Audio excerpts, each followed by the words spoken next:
नमस्कार, आप देख रहे हैं हल्ला बोल टीवी। मैं हूं अली। आज प्रशांत किशोर प्रेस के सामने आते हैं और वो बताते हैं कि उनका आगे का इरादा क्या है। इस पूरे मामले पर विस्तार से जानकारी देने के लिए हमारे साथ मौजूद है हल्ला बोल टीवी के संपादक दीपक शर्मा। प्रशांत किशोर ने अपना आगे का इरादा अली बता दिया है जी।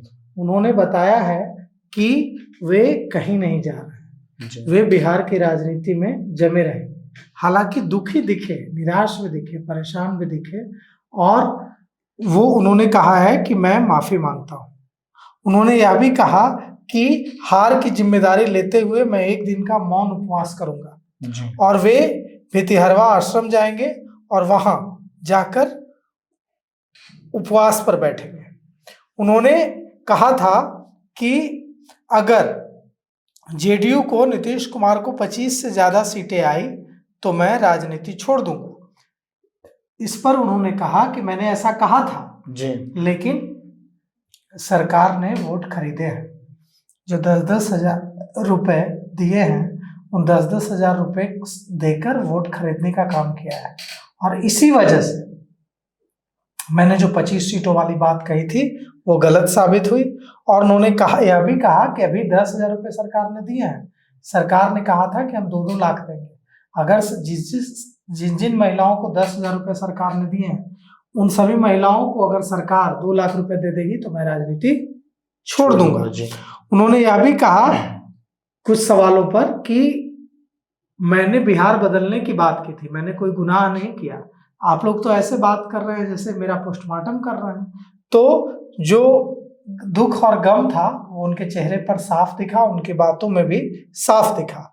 उन्होंने कहा कि आप चाहते हैं, पत्रकारों से पूछा कि आप चाहते हैं कि मैं राजनीति से संन्यास ले लूं, तो मैं किस पद पर हूं जो मैं छोड़ दूं? मैं तो किसी पद पर हूं नहीं। और उन्होंने यह भी कहा कि मैं अपनी हार जो है, हमारी पार्टी की हार, वो मैं स्वीकार करता हूं। और उन्होंने यह भी कहा कि शायद हम जनता को अपनी बात समझा नहीं पाए। उन्होंने कहा कि हमने हिंदू मुस्लिम नहीं किया, हमने लोगों को बांटने का काम नहीं किया, भ्रष्टाचार नहीं किया, भ्रष्ट नेताओं को टिकट नहीं दिया, जातिवाद की राजनीति नहीं की। इसके बावजूद अगर मुझसे कोई गलती हुई है तो मैं माफी मांगता हूं।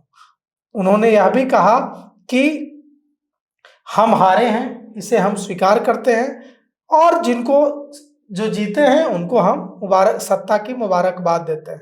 मुझे नीतीश कुमार और सम्राट चौधरी की तरह बिहार की समझ नहीं है, बिहार को ये नेता मुबारक हो।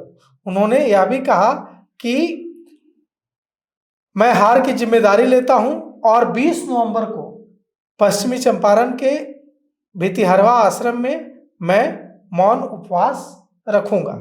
और उन्होंने कहा कि मैं हार की 100% जिम्मेदारी अपने ऊपर लेता हूं।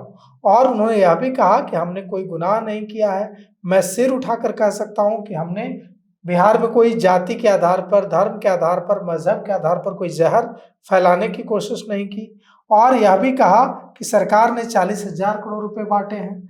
हम जो 70,000 करोड़ का जो घोटाले की जो बात आई है कैग रिपोर्ट में, उसके खिलाफ जनसुराज कोर्ट भी जाएगा। और उन्होंने यह भी कहा कि मैं अपनी राजनीति से संन्यास की बात पर कायम हूं। 1.5 करोड़ महिलाओं को अगले 6 महीने में 2 लाख रुपए स्वरोजगार के लिए सरकार ने देने का वादा किया है।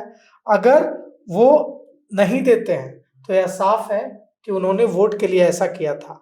और महिलाओं को अगर वो 2-2 लाख रुपए दे देते हैं, 1.5 करोड़ महिलाओं को, तो मैं राजनीति छोड़ दूंगा।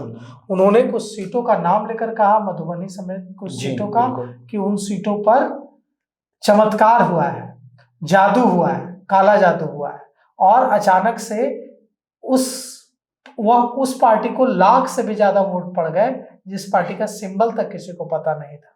तो ऐसी कई बातें उन्होंने उठाई है और उन्होंने कहा है कि हार का विश्लेषण करेंगे।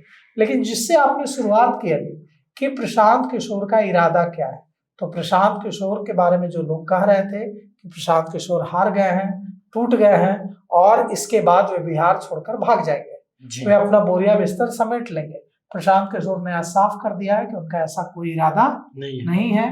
न वे अपना बोरिया बिस्तर समेट कर बिहार से कहीं जा रहे हैं और न उनकी पार्टी खत्म होने जा रही है। उनकी पार्टी, उन्होंने साफ कर दिया है कि हमारी पार्टी बनी रहेगी बिहार में।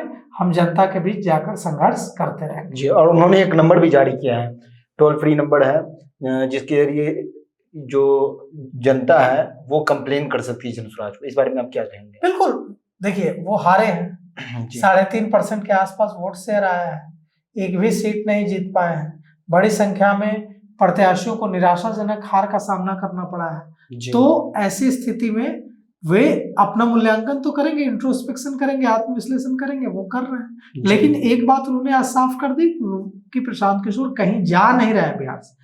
बिहार में जो उन्होंने पार्टी बनाई है जनसुराज, उससे वे आगे बढ़ते रहेंगे, संघर्ष करते रहेंगे। जी, तो सुना आपने किस तरह प्रशांत किशोर लाइव आते हैं और बिहार की जनता को बताते हैं कि वो बिहार में रहेंगे और प्रयास करेंगे 5 साल। तो इस पूरे मामले को लेकर आपकी क्या राय है, अपनी राय कमेंट्स बॉक्स में जरूर दें। तो फिलहाल इस पेशकश में इतना ही। आगे की खबरों के लिए बने रहे हल्ला बोल टीवी के साथ। धन्यवाद।